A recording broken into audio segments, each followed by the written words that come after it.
Good afternoon, I'm Ed Lingao. This is One News Now. Flights at the Ninoy Aquino International Airport have resumed, but more than 100 passengers remain stranded. And to give us the details, Gerard De La Peña reports to us live from NAIA. Gerard, what's the latest?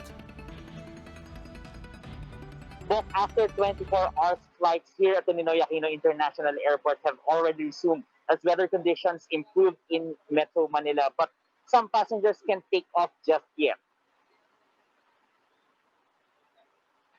The NAIA Terminal 3. She was supposed to fly to Iloilo yesterday, but her flight was cancelled as operations at the NAIA were put off due to the then Typhoon Rolly.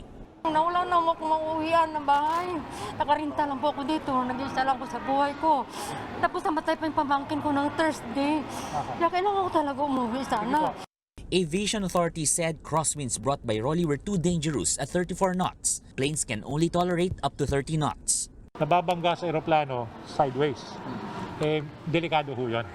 So nagkaroon kami ng consensus base sa mga data na binigay ng airline sa Pag-asa.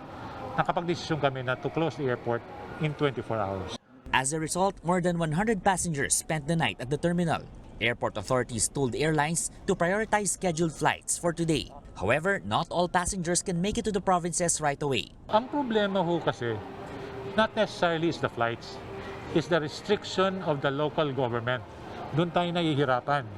Naga Airport sustained heavy damages. The Civil Aviation Authority of the Philippines said the passenger terminal building, fire station, and administration building were cleared and flights pushed through early this morning. CAAP still has no assessment of the damage at Virac Airport in Catanduanes as authorities there remain out of reach. Both authorities are also asking the passengers to confirm first their flights before coming here to the airport. Meanwhile, transport authorities also allowed for the resumption of all train lines as weather conditions improve here in Metro Manila. Gerard De La Peña reporting live from the NAIA. President Duterte is conducting an aerial inspection in areas hardest hit by Typhoon Rolly. In a Facebook post, presidential spokesman Harry Roque says the chief executive will check on the situation of Bicol and the Calabarzon region. According to Roque, the aerial survey will take place during the president's flight from Davao City to Metro Manila this afternoon. Meanwhile, Vice President Leni Robredo visited various areas in Bicol where her office continues to conduct relief efforts for typhoon victims. In a Facebook post, Robredo said they will go around Albay and Catanduanes after visiting Camarines Sur. Thousands of residents are still experiencing power outages following the onslaught of Typhoon Rolly. The National Grid Corporation of the Philippines, or NGCP, says its damaged transmission lines in Quezon and Batangas are now under repair. As for other hardest hit areas like Albay and Camarines Sur, the NGCP has yet to give a timeline when electricity will be restored.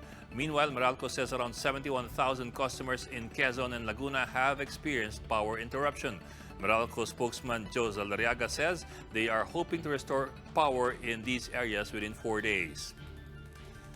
Tropical storm Rolly maintains its strength as it continues to move over the West Philippine Sea. Pag-asa says Rolly will likely weaken into a tropical depression before leaving the Philippine area of responsibility. As a result, all tropical cyclone wind signals have now been lifted. But Rolly is still bringing occasional gusts over northern Luzon. As of 11 a.m. today, the tropical cyclone was spotted less than 200 kilometers west of Subic and is still expected to exit PAR by tomorrow morning. On the other hand, Tropical Storm Shoni has accelerated west-northwestward while maintaining its strength. Because of its erratic movement, the State Weather Bureau says there is a high degree of uncertainty about its track. Although Pag-asa reminds the public to prepare for the possible impact of Typhoon Shoni or Tropical Storm Shoni, as it is forecast to make landfall over northern Luzon as early as Thursday. For more updates, visit News 5, The Philippine Star, and Business World Online. Visit our website, onenews.ph, for more in-depth analysis. You can also catch One News on the Signal Play app. Register for a free account now at www.signalplay.com and stream One News live anytime, anywhere. I'm Ed Lingao, and we are One News.